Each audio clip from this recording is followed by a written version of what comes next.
আজকে এমন একটি ভীম মেলার কথা বলবো যেটি হয়তো 250-300 বছর পুরনো মেলা।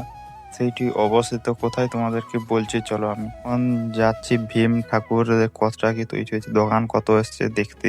এই মেলাটি পুরো 250-300 বছর বেশি পুরনো। যারা শুরু করেছিলেন তিনারা মারা গেছে, তার নাতি আরে মেলাটি চালাচ্ছে। মেলাটি পশ্চিম মেদিনীপুর জেলার শালবনী থানা, গ্রাম চাত্রা, বিষ্ণুপুর অবস্থিত। আমবাগানের মধ্যে মেলাটি হয়, আর কয়েকদিনের পর মেলাটি শুরু হয়ে যাবে।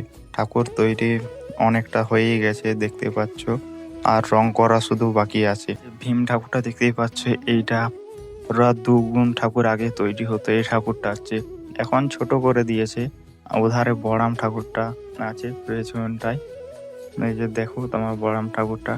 এই আমবাগানে সব পুরো অবস্থিত। বাগানটা বড় ছিল, এই যে হরি মন্দির হাই স্কুল।